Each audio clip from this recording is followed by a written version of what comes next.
Hola, nosotros somos el grupo número 2 y bueno, está presente por su servidora, Dailin Batista, Winifred Carela, Cristín Martínez, Naralif Valerio, Luis Rivera y Gismerlin Ramírez. Bueno, daré la siguiente diapositiva. En esta parte vamos a hablar sobre los arcos bronquiales o faringios. Siguiente. Y bueno, antes de empezar, tenemos que definir qué son los arcos faringios.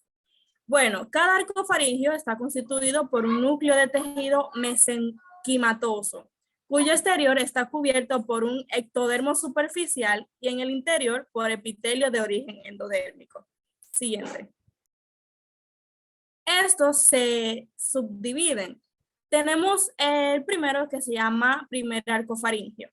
Bueno, este está constituido por una porción dorsal, la prominencia maxilar que se extiende hacia adelante por debajo de la región del ojo y una porción vertebral, la prominencia mandibular, que contiene el cartílago de Meckel.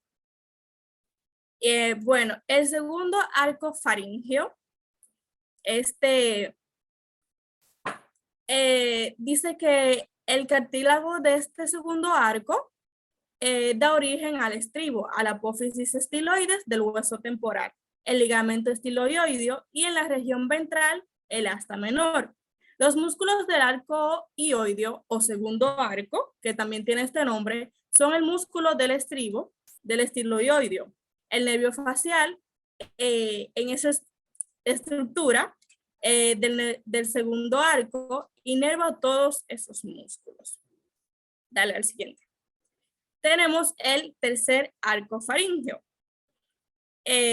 Bueno, el cartílago de este da origen a la porción inferior del cuerpo y al asta mayor del hueso ioides.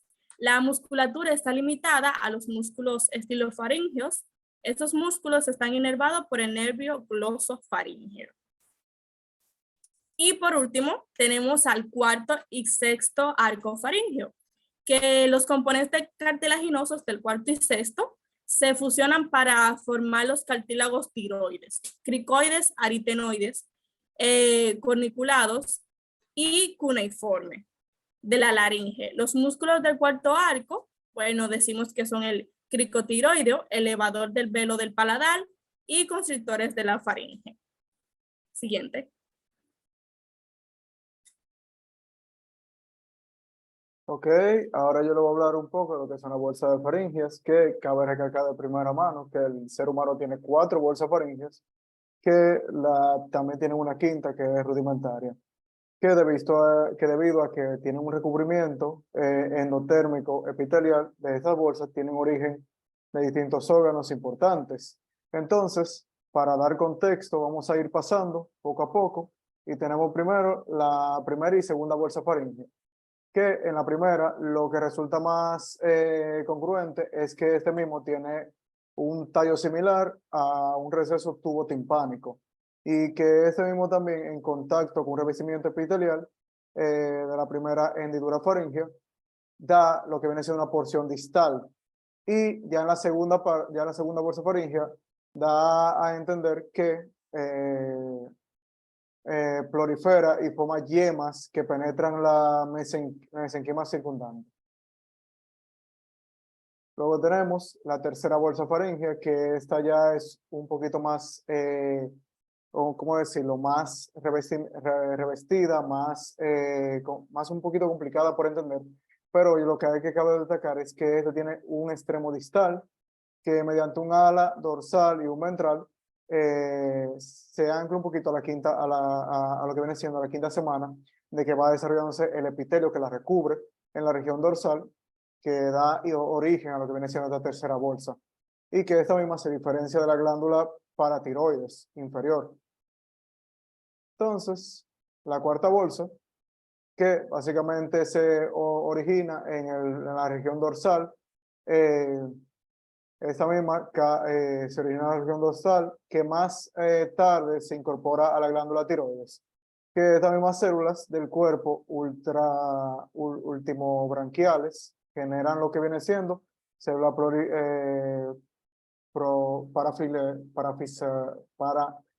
focelares. Siguiente. Saludos, yo voy a seguir con la continuación. Voy a hablar sobre las hendiduras faríngeas, que es el embrión de 5 semanas. Se caracteriza por la presencia de 4 hendiduras faríngeas que se presentaban en el conducto auditivo externo de CAE, que se forma a partir de las primeras hendiduras faríngeas, pero esta se ha destacado ahora ya que el CAE se desarrolla a partir de la invajación, estoudemos, especialmente de la primero arco faríngeo, el sobrecrecimiento del segundo arco del tiempo forma mayor parte del oído externo y hace la primera hendiduras que desemboca la proliferación activa de tejidos mesenquimotosos del segundo arco, que lleva a superponerse en el tercero al cuarto. Por último, se funciona en el borde pericardio de la región inferior del cuello. Siguiente.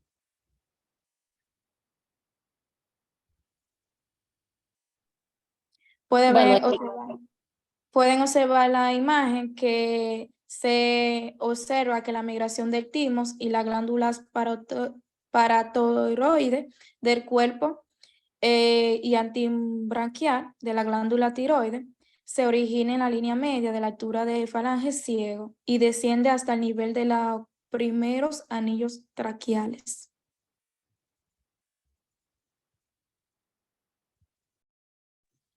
bueno, yo les estaré hablando de lo que vienen siendo las fístulas bronquiales. Bueno, como lo indican, las mismas se forman cuando el segundo arco faríngeo no crece en dirección caudal sobre los arcos terceros y cuarto, lo que deja remanente de la segunda y tercera cuarta hendidura en contacto con lo que viene siendo la superficie a través de un conducto estrecho. Y este tipo de fístulas se identifican en la cara lateral del cuello, justo por delante de lo que viene siendo el músculo esternocleidomastoideo, y suele permitir el drenaje de un quiste cervical lateral. Cabe destacar que estos quistes son remanentes del seno cervical y se ubican la mayor de las veces justo por debajo del ángulo de la mandíbula. No obstante, se puede identificar en cualquier punto a lo largo del borde anterior del músculo esternomascloideo. A menudo, un quiste cervical lateral no se visualiza al momento de nacimiento, pero debemos destacar que se hace evidente al tiempo que se viene dilatando durante la niñez o la edad adulta. Y cuando puede infectarse, debe de requerir de cirugía inmediatamente. También tenemos lo que viene siendo las fístulas bronquiales internas, que son raras porque ocurren cuando el seno cervical se conecta con el lumen de la faringe por medio de un conducto pequeño que suele abrirse en la región de las amigdalinas. O sea, una fístula de ese tipo se deriva de la rotura de la membrana ubicada entre la segunda hendidura faringea y la bolsa en algún momento del desarrollo de la misma.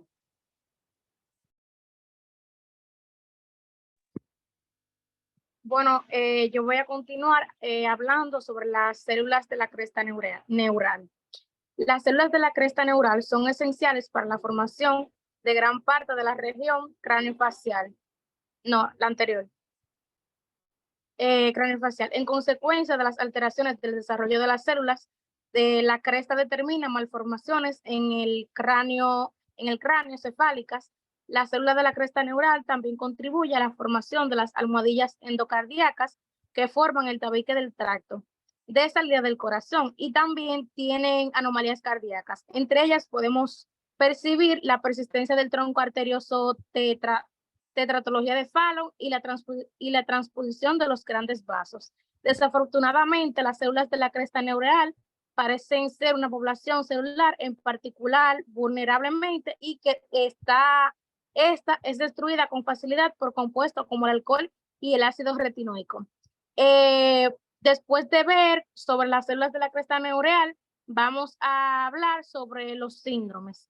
Entonces, dale. Yo voy a hablar sobre el síndrome de Treacher-Collins. El síndrome de Treacher-Collins es un trastorno congénito de desarrollo craneofacial caracterizado por una displasia. simétrica bilateral, sin anomalías en las extremidades, asociado a diversas anomalías de la cabeza y cuello. Son causados por un cambio en un gen llamado TCOF1 y se observa en uno de 50.000 nacidos vivos, entre los que el 60% de los casos derivan de diferentes mutaciones o de mutaciones nuevas. Hasta el momento se sabe que la mayoría de los casos de este síndrome está causado por mutaciones en el gen TSOF1 ubicado en el cromosoma 5. Esta patología no se puede curar ni prevenir, pero una vez diagnosticada se puede intervenir con tratamientos quirúrgicos faciales y otros instrumentos para disminuir los síntomas. Entre los síntomas más comunes tenemos la pérdida de audición, las orejas anormales o ausencia casi total de ellas, los pómulos poco desarrollados o ausencia de ellos, y en el tratamiento tenemos las cirugías maxilofaciales para conseguir la reconstrucción de partes blandas, así como injertos osteovasculares y cirugía en maxilar y mandíbula. También la cirugía ortognática para la reposición de los maxilares. Gracias.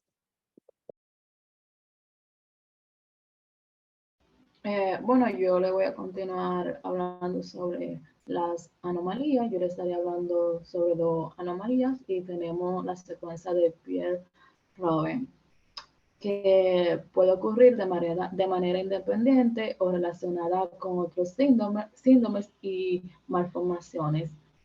Al igual que el síndrome de Treacher-Collins, como estaba hablando mi compañera anterior, la secuencia de Pierre-Robin altera lo que es la estructura del primer arco, la afectación más intensa al desarrollo de la mandíbula. Los neonatos suelen mostrar una triada de micrognatia, el paladar hendido, y glossotopis, que es la lengua de inserción posterior. La secuencia de Pierre puede derivar de factores genéticos o ambientales y también de una deformación, como cuando el mentón se comprime contractoras al haber oglidramios. El defecto principal incluye un crecimiento deficiente de la mandíbula y como consecuencia la increción posterior de la lengua que permanece entre las dos cretas palatinas, lo que impide la función. En la secuencia de Pierre-Robin ocurre a cerca de 1,8 entre 500 nacidos. Pasa la imagen, por favor. También está el síndrome de lesión que se da en el cromosoma 22, que es el síndrome más frecuente en el humano y tiene varias presentaciones, entre ellas el síndrome de Dior, la anomalía de Dior y el síndrome velocardiofacial, el síndrome de Pritzker, el síndrome de anomalía troncoconal facial y la aplasia y hipoplasia congénita del timo. Los defectos derivan de una lesión del brazo largo del cromosoma 22, como yo había mencionado anteriormente, y ocurren cerca de 1 por 400 nacidos. Evidencia reciente demuestra que la mutación en uno de los genes en el segmento que sufre dilatación da origen al mismo síndrome sin que se extienda la lesión. Por otra parte, la variabilidad con regulación del gen TBX1 puede explicar la gran diversidad del fenotipo observado. Ya puedo continuar la otra compañera.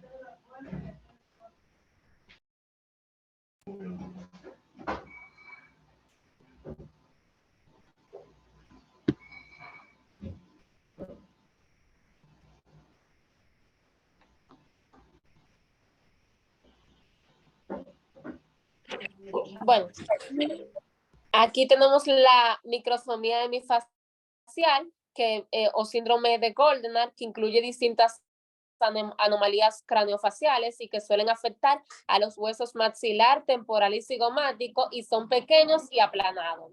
Otras malformaciones que se observan en 50% de los casos incluyen anomalía cardíaca, como tetralogía de Fallot y defectos del tabique ventricular. Y se desconoce lo que viene siendo la causa de la microsomía hemifacial. Siguiente, por favor. Bueno, aquí podemos presentar lo que viene siendo el análisis de la observación de esta imagen, que es un paciente con lo que viene siendo con defectos craniofaciales, que se piensa y se deriva de daño de la célula de la cresta neural en la secuencia de Pierre-Robin. Observamos que la mandíbula es muy pequeña, o sea, micrognatia, y que evita que la lengua se caiga y se aleje de la cresta palatina, lo cual da como resultado fisura palatina o paladar hendido. Eso viene siendo un ejemplo del síndrome por delección o síndrome de Dijorge. Observamos lo que viene siendo la boca pequeña, el fitrum casi liso, la micrognatia, el puente nasal prominente y los pabellones auriculares